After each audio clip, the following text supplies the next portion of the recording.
Hello everyone, welcome back to mathematics the practice academy. So आज के session में हम एवरेज औसत से रिलेटेड और कुछ क्वेश्चंस की प्रैक्टिस करते हैं। शुरू करते हैं आज के पहले क्वेश्चन के साथ। इंटरेस्टिंग क्वेश्चन है, क्या बोलता है देखिए।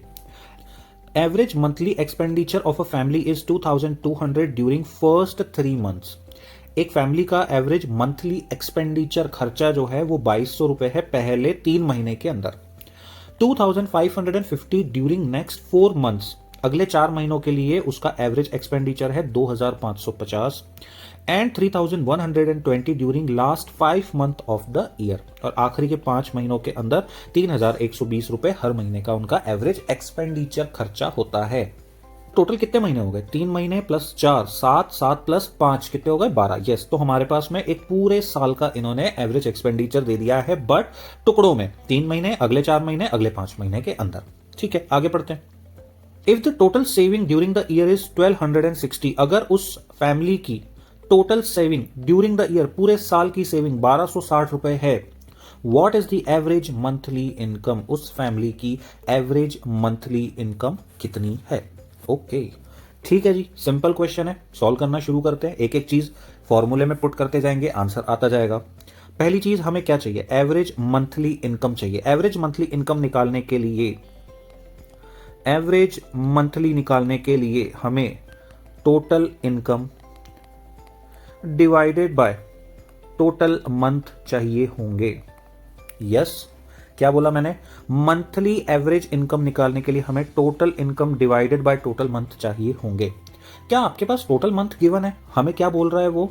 हमें उसने कहा है 1 साल की इंफॉर्मेशन। अगर 1 साल की इंफॉर्मेशन है तो 1 साल में टोटल मंथ होते कितने? 12। तो ये चीज तो क्लियर है, हमारे पास टोटल मंथ जो है वो 12 होंगे, क्योंकि हमें उसने 12 महीने के एक्सपेंडिचर की इंफॉर्मेशन दी है। ठीक है, अब हमें निकालनी है टोटल इनकम, बट क्वेश्चन में तो एक्सपेंडिचर गिवन है और साथ में गिवन है सेविंग। अब क्या करें? कोई दिक्कत नहीं है दोस्त, बहुत सिंपल है। देखो यार, डरना क्या है इसमें? सेविंग क्या होती है दोस्त? What is saving? सेविंग मतलब आपने कितना बचाया। कैसे निकालते हो? इनकम जो आपने कमाया माइनस एक्सपेंस जो आपने खर्च दिया, दोनों के बीच का जो डिफरेंस होता है वो आपकी सेविंग होती है। हमें क्वेश्चन में क्या चाहिए दोस्त? हमें चाहिए टोटल इनकम। तो इनकम का फॉर्मूला क्या हो जाएगा? इनकम का फॉर्मूला हो जाएगा saving plus expenses.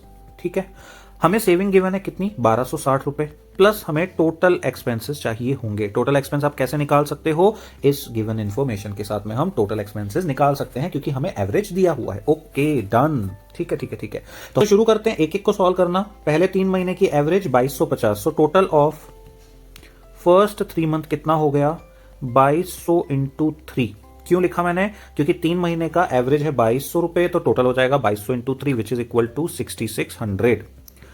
Total of next 4 month कितना हो जाएगा? अगले 4 महीने का एवरेज कितना है? 2550 इंटू 4 का है तो इंटू 4 हो जाएगा। ये कितना आ जाएगा आपका? 10,200। Okay, done. नेक्स्ट 5 महीने का कितना है? Total of 5 month is equal to 3120 into 5। इसका अगर हम मल्टीप्लीकेशन करेंगे तो ये आ जाएगा 15,600।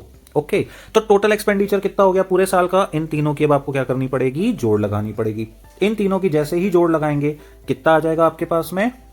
ये आ जाएगा 0 0, 6 और 6 12, 13 14, 4 1, ये हो जाएगा 11 12 2 1, 32,400 रुपीज।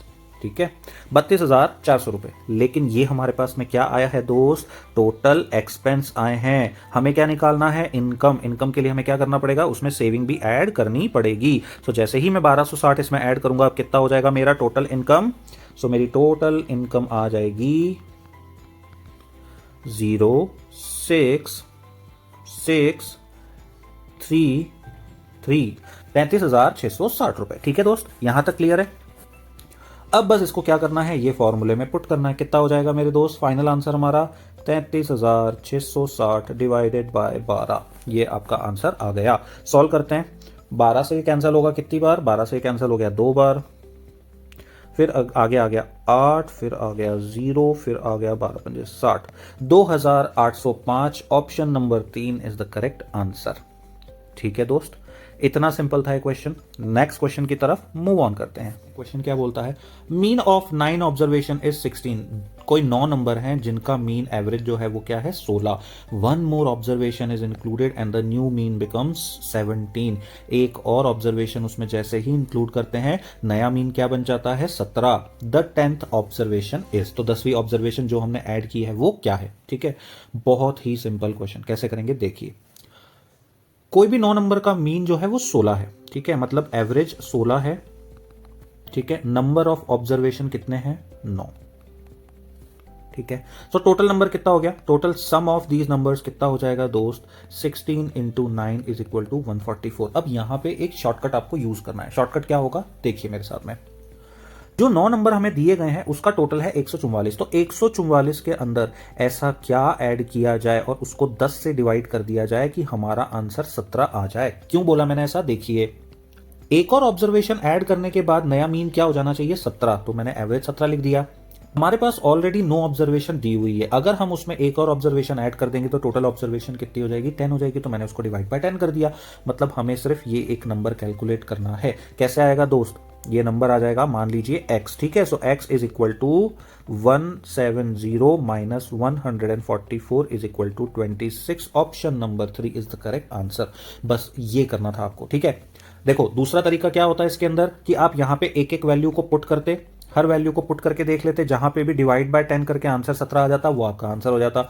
और फटाफट करना है तो मैंने क्या किया, ये जो 17 है मैंने 10 से मल्टीप्लाई कर दिया, 170 आ गया। x को एज इट इज रहने दिया, 144 को इस साइड लेके चला गया तो वो माइनस हो गया। 170 माइनस 144, 26 करेक्ट आंसर मेरा आ गया। ठीक है, सो आई होप आपको ये क्वेश्चन समझ में आया होगा, आपने अच्छे से प्रैक्टिस की होगी। नेक्स्ट सेशन में और भी बहुत सारे क्वेश्चन के साथ मिलते हैं। Till then have a good time.